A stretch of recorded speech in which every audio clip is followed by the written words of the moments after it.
여러분 안녕하세요. 이번 영상에서는 인공지능의 제3차분 딥러닝에 대해서 살펴보도록 하겠습니다. 딥러닝을 저랑 깊게 공부하기 전에 저희는 간단히 저희 사람의 뇌의 구조에 대해서 간단히 소개 및 복습을 해드리고요. 이런 인간의 뉴런을 본뜬 딥러닝의 구조, 그리고 결국에 저희는 파이썬이든 혹은 다른 프로그래밍 언어를 통해서 이런 인간의 뇌의 뉴런을 연결해서 컴퓨터에게 표현을 할 수 있어야 되는데, 그 표현을 위해서 결국에 저희는 수학이라고 하는 이퀘이션이 필요로 하게 되고, 특정 프로그래밍 랭귀지의 문법을 어느 정도 알아야 된다. 이렇게 마무리를 짓도록 하겠습니다. 그래서 이런 그 딥러닝의 구조는 기본적으로 저희가 지난 영상에서 이미 살펴본 최소 제곱법이라고 하는 베이직한 티어렘이 들어가게 되고요. 이런 최소 제곱법을 기반으로 해서 딥러닝의 원리, 그래서 결국에 뉴럴 네트워크를 저희가 컴퓨터에 표현을 해볼 수가 있겠습니다. 그래서 구체적으로 딥러닝 학습 예시도 제가 한번 소개를 해드리도록 하겠습니다. 저희 그 1주차 때 제가 간단히 설명을 해드렸는데요. 저희 교과목이 인공지능 개론이잖아요. 그렇기 때문에 인공지능 개론에 있어서 뇌의 구조를 먼저 간단히 살펴보자라고 하면서 제가 이런 슬라이드를 한번 소개를 해드렸습니다. 그래서 동물들의 뇌에서 차이를 찾아보자라고 하면서 어류, 양서류, 파충류, 기타 등등 인간의 뇌가 제일 크다 이렇게 얘기를 해드렸어요. 그래서 인간의 뇌의 특징을 살펴보면 다른 동물들과는 다르게 뇌의 무게라던가 대뇌화 지수라고 하는 emotional quotient라고 하는 quotient라고 하는 EQ가 굉장히 높은 거를 알 수 있습니다. 그래서 참고하시면 될 것 같고요. 인간의 뇌는 크게 세 가지로 구성이 되는데 대뇌, 소뇌, 뇌간 이렇게 볼 수가 있고, 인간 지능의 비밀은 대뇌에 있다. 그래서 인간은 다른 동물에 비해서 대뇌가 특히 발달을 했고, 대뇌의 심피질, 그리고 뉴런끼리의 연결, 그래서 결국에 뉴런끼리의 연결을 통해서 정보의 흐름이 발생을 하게 되고, 저희는 이런 뉴런과 정보의 흐름을 딥러닝이라고 하는 개념으로 컴퓨터에게 표현을 해볼 수 있습니다. 그래서 뇌의 세 가지 특징은 어느 한 부분이 손상이 되면 활동이 불완전해진다. 그리고 기능 국소화, 그리고 기능 연계라고 하는 정보를 전달하는 과정을 통해서 단계적으로 정보를 처리한다라고 하는 특징을 참고하시면 될 것 같습니다. 그래서 저희가 눈으로 센스, 즉 어떤 이미지라던가 영상이라던가 어떤 개념을 알게 되면 지각을 순차적으로 하면서 정보가 전달하면서 단계적으로 최종적인 결과를 내게 되죠. 그래서 저희 인간의 뇌도 이런데 과연 이런 컨셉을 컴퓨터에게 어떻게 표현할 수 있을까? 그 부분을 저희가 딥러닝을 공부하면서 같이 깊게 공부를 해 보도록 하겠습니다. 그래서 앞서 설명을 해드린 것처럼 인간의 뉴런은 핵과 축색돌기와 수상돌기라고 하는 바이올로지컬 뉴런으로 표현을 할 수가 있어요. 그래서 이런 뉴런을 컴퓨터에게 그대로 표현을 시키려면 어떻게 해야 될까요? 이런 핵과 축색돌기와 그 다음에 어느 정도 스레숄드 이상의 자극이 있을 경우에 다른 뉴런으로 정보를 전달하는 수상돌기, 이런 것들을 표현하기 위해서 컴퓨터에서는 신경망이라고 하는 개념이 등장을 하게 됩니다. 그래서 신경망은 입력신호와 가중치가 있는 연결들과 최종적인 출력 계층으로 구성이 되고요. 이런 입력, 은닉, 출력 계층을 신경망이라고 불리우게 됩니다. 그래서 입력 신호와 출력 신호를 꼭 기억하시고요. 인풋과 아웃풋이 존재를 하되 기존의 프로그래밍 컨셉이나 컴퓨터 사이언스랑 다른 개념이 신경망에서는 가운데 있는 은닉 계층이 있고, 이런 은닉 계층의 레이어가 무한개가 존재할 수 있고, 이런 은닉 계층 에 있는 엣지에는, 즉 선에는 가중치가 랜덤하게 학습을 통해서 정해질 수 있다라는 개념입니다. 영상 잠시 멈추시고요. 개인 노트에 오늘 날짜 쓰시고요. 지금 앞에 보이는 이 그림, 뉴런과 신경망은 그림 그대로 그리시고, 특히 신경망에서 입력신호, 가중치가 있는 연결, 출력신호는 그대로 그리시면서 플립트 러닝으로 스스로 이해를 바탕으로 아예 암기해 주시면 좋을 것 같습니다. 그러면 대략 1분 정도 뒤에 연속적으로 강의를 소개를 해드리고 이어나가도록 하겠습니다. 그럼 필기 일단 하고 계세요.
네, 여러분 개인 노트에 필기하셨나요?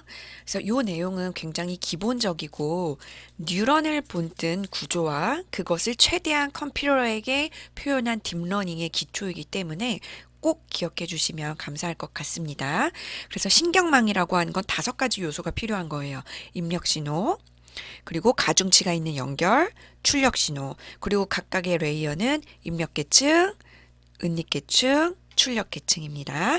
그래서 어떻게 보면 요소는 5가지지만 요 가중치가 있는 연결까지 고려한다면 총 6가지의 새로운 터미널러지가 있는 것이죠. 그래서 요 개념을 꼭 기억하셔야 됩니다. 그래서 저희가 그 사람의 뉴런을 한번 간단히 살펴보도록 할게요. 뉴런의 신호가 입력이 되면 세포체는 신호의 합의 크기를 판단을 합니다.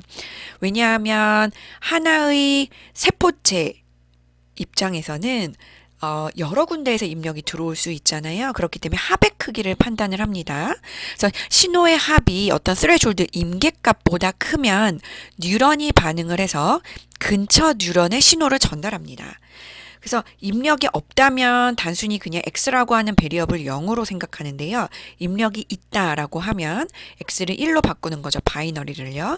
그래서 뉴런의 입력 신호 유무를 디지털로 표현을 하게 되면 바이너리로 x는 0 또는 1이 됩니다. 그래서 어떤 그 뉴런 입장에서 살펴봤을 때 축색 돌기에 있는 첫 번째 뉴런의 신호, 뉴런 두 번째의 신호, 그 다음에 뉴런 세 번째의 신호를 x1, x2, x3로 표현을 할 수가 있고 각각의 엣지에 실제로 부여되어 있는 어떤 그 물리적인 강도를 가중치라고 했을 때 weight 1, weight 2, weight 3라고 표현을 할 수가 있겠죠.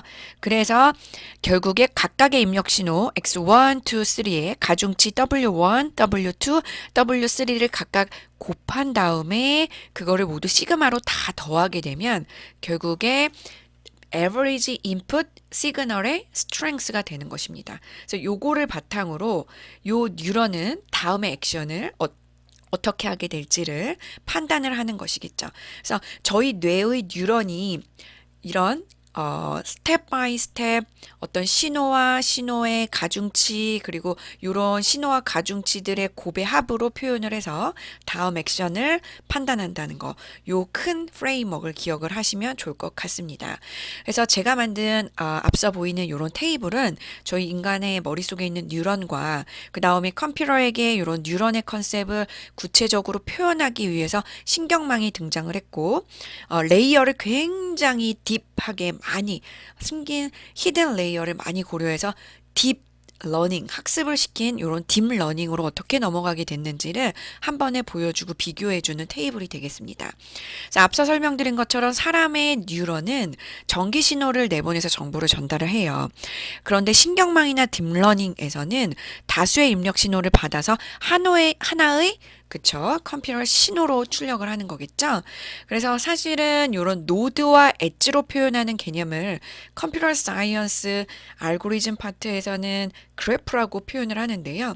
이런 그래프가 순환은 하지 않고 한쪽 방향으로 전달하는 경우를 생각하기 때문에 순환하지 않는 그래프로 연결된 어떤 뉴런들의 모음을 모델화한 것이 신경망, 딥러닝이라고 보시면 될 것 같고 앞서 설명드린 것처럼 이런 신경망은 입력층, 은닉층, 출력층으로 구성이 됩니다.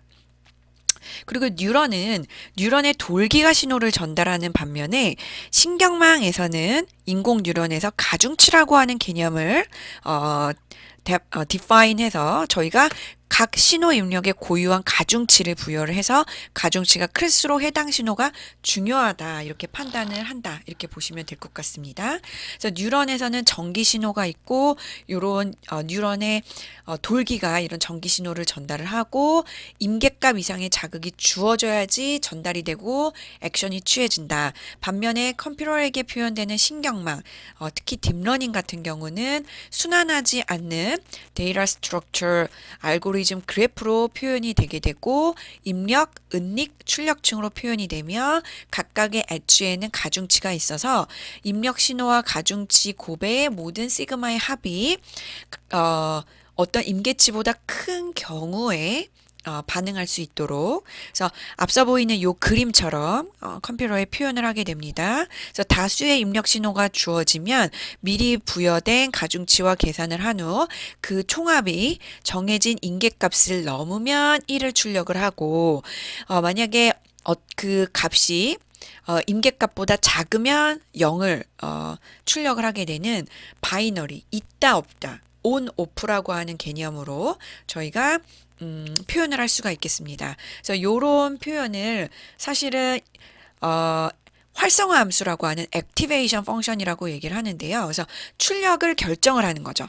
다수의 입력값과 이런 다수의 입력값과 가중치의 곱의 최종 에버리지 합이 어떤 스레숄드 값보다 높은지 낮은지에 따라서 어떻게 출력할까를 결정하는 함수를 활성화 함수라고 얘기를 하고 이런 활성화 함수의 이그젬플로는 스텝 펑션이라고 하는 계단 함수죠.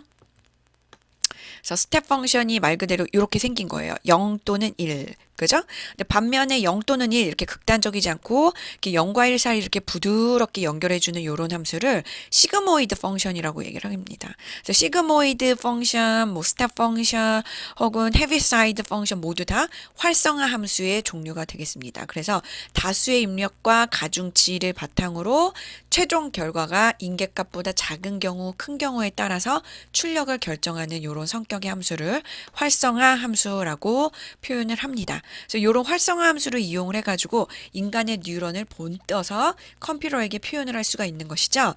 그래서 시그모이드 함수는 뉴런의 특성을 반영을 하는 거예요. 그래서 어떤 임계치 이상, 즉 역치가 넘치는 입력이 들어오면 출력값을 갑자기 이렇게 크게 만드는 거죠. 부풀려서. 그죠? 그래서 이런 활성화 함수를 저희가 다 살펴볼 수는 없고 요 영상에서는 시그모이드 펑션을 활용을 해서 제가 소개를 해드리도록 하겠습니다. 그래서 시그모이드 펑션은 앞서 그림에서 보이는 것처럼 이렇게 부드러운 액티베이션 펑션 모양을 가지고 있고요. 구체적인 수식으로는 1 플러스 E-x 텀 분의 1이 되고요. 요것은 다시 한번 표현하면 이렇게 표현할 수가 있고, 시그모이드 펑션의 특징 중에 하나는 미분을 했을 때 자기 자신과 1 마이너스 자기 자신이 나오게 됩니다. 그래서 미분이라고 하는 개념이 딥러닝에서는 아주 기본적인 기초 수학 개념으로 나올 수밖에 없는데요. 그 이유는 저희가 이미 인공지능 개론의 머신러닝 알고리즘 중에서 지도학습의 예측이나 분류라고 하는 개념을 설명을 하면서 제가 소개를 해드렸죠. 그래서 그 원리랑 비슷하기 때문에 기초 개념으로 미분이 들어갈 수밖에 없다. 이렇게 알고 계시면 될 것 같아요. 그래서 앞서 설명드린 것처럼 시그모이드 펑션은 미분을 하게 되면 자기 자신과 1 마이너스 자기 자신이 나오기 때문에 시그모이드 펑션의 미분은 이렇게 표현할 수 있다라는 거. 그래서 뒤에서 제가 딥러닝 알고리즘을 깊게 설명을 할 때 이 부분이 나오거든요. 그래서 그때 요거를 접하게 되시더라도 낯설어 하지 마시고요. 너무 당연한 개념이고 제가 설명한 기초 미분 공식 중에 하나였다는 거 이렇게 알고 계시면 될 것 같습니다.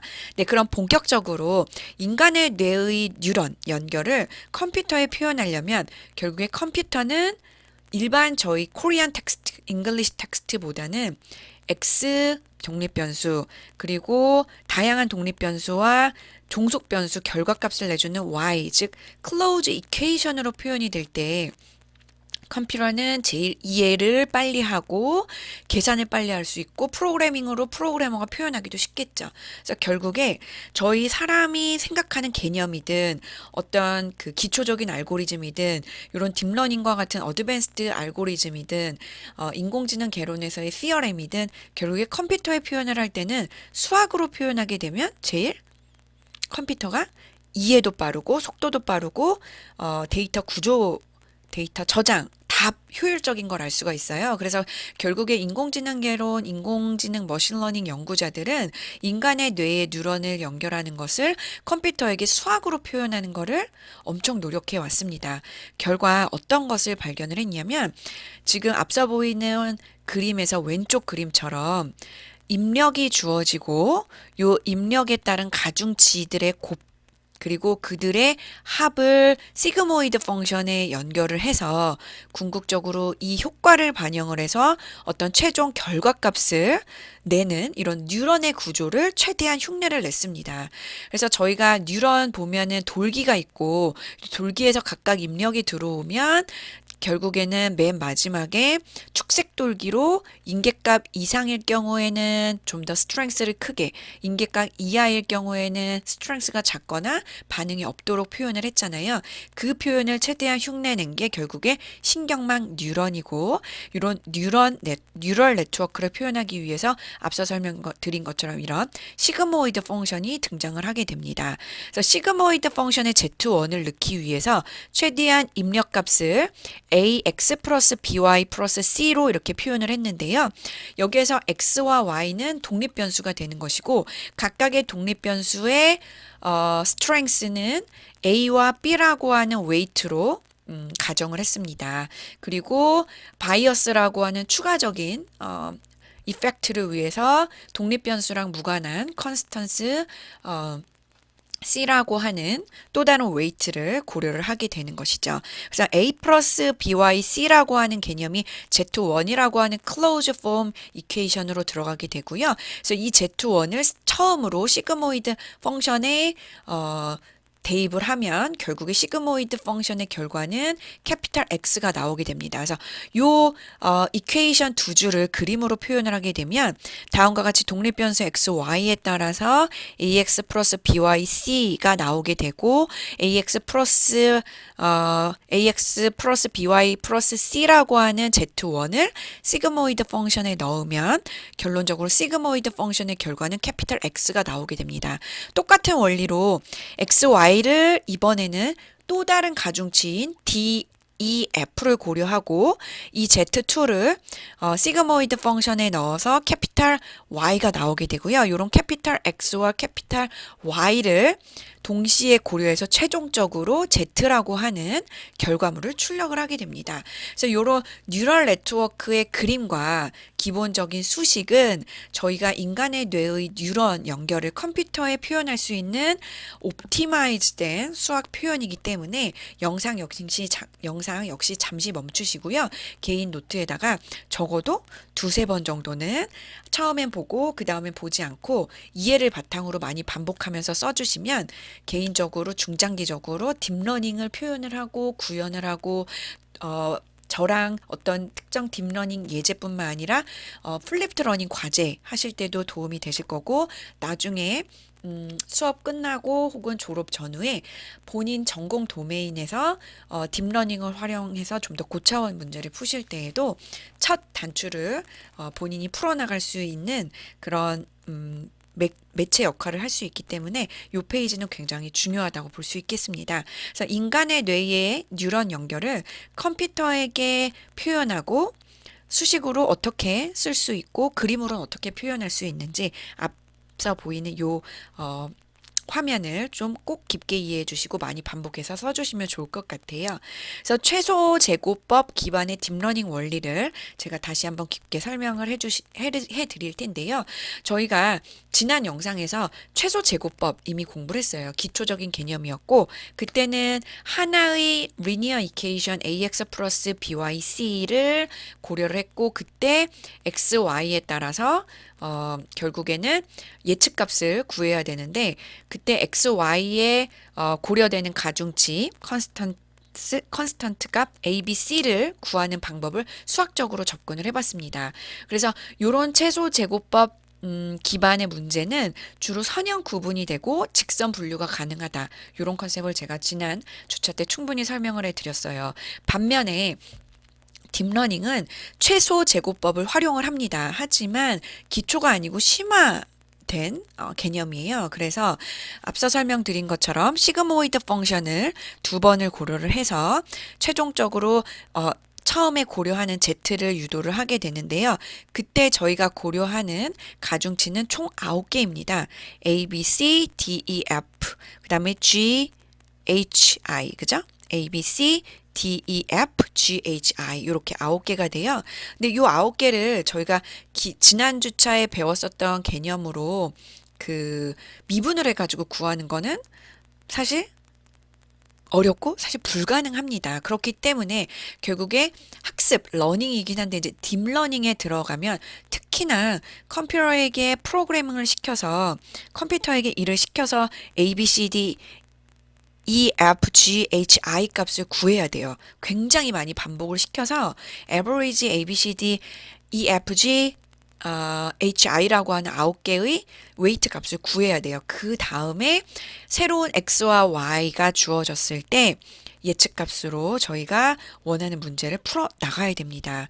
그래서 사실 이 딥러닝 문제는 앞서 지난 주차 때 제가 설명드린 개념들과는 다르게 선형 분류가 안 되는 그런 문제에 적합하기 때문에 제가 딥러닝에 최적화된 기초 예제를 곧 소개를 해 드릴 예정입니다. 그래서 딥러닝의 구조를 표현할 수 있는 그림은 앞서 제가 소개해 드린 위에 있는 그림도 있고요. 이 그림을 좀 더 구체적으로 시그모이드 펑션 결과 와 시그모이드 펑션 자체를 표현하기 위해서 아래와 같이 표현을 할 수가 있습니다. 그래서 인디펜던트 베리어블 독립 변수 x, y와 그 다음에 요 x의 가중치 a, d를 각각 고려한 경우 그 다음에 독립 변수 또 다른 독립 변수 y의 가중치 b, e를 고려한 경우 그 다음에 각각의 이퀘이션을 시그모이드 펑션 이 주황색 동그라미 펑션에 넣어서 나온 결과 캐피탈 X와 Y를 독립변수 X와 Y에 고려해서 최종적으로 Z라고 하는 출력값으로 저희가 고려를 할 수가 있는데요. 요때 저희가 이 그림에서는 예를 들어서 토이 이그젬플 즉 간단한 예제로 세 개의 뉴런 노드만 고려하기 때문에 앞서 설명드린 것처럼 시그모이드 펑션 2번 활용하고 그 다음에 최종적으로 Z라고 하는 출력값을 내는 이런 5줄로 이제 표현을 했습니다. 그리고 3개의 노드를 표현함에 있어서 AX 플러스 AX 플러스 BY 플러스 C, 그 다음에 DX 플러스 EY 플러스 F, 그 다음에 최종적으로 GX 플러스 H, Y 플러스 I라고 하는 3개의 노드를 표현할 수 있었어요. 하지만 저희가 뉴런의 개수, 즉 노드의 개수를 당연히 증가시키면 그냥 신경망이 아니고 딥 신경망, 딥 신경망에서 작동되는 딥 러닝이 되는데 이런 경우에는 정말로 요 히든 레이어가 몇 백, 천, 만 굉장히 많을 수 있거든요. 그렇기 때문에 굉장히 복잡하고 어느 순간 사람이 검증을 할 수 없는 단계가 오게 됩니다. 그러니까 컴퓨터에게 의존해서 반복해서 컴퓨터가 알려주는 답을 저희가 근거를 바탕으로 맞다 이렇게 검증할 수밖에 없는데요. 그렇기 때문에 역시 이렇게 복잡하고 여러 레이어를 거치기 때문에 결국에는 딥러닝의 결과는 다른 알고리즘에 비해서 accuracy, 정확도라던가 efficiency, 효율성이 굉장히 높은 것이죠. 그래서 이런 3개의 노드가 아닌 4개의 노드일 경우, 5개의 노드일 경우도 역시 그림과 앞서 보이는 딥러닝의 기본 수식을 개인 노트에다가 개인 맞춤형 플립트 러닝으로 스스로 써보시고 의무는 아니지만 한번 비교 분석해봐 주시면 본인에게 큰 도움이 될 것 같습니다.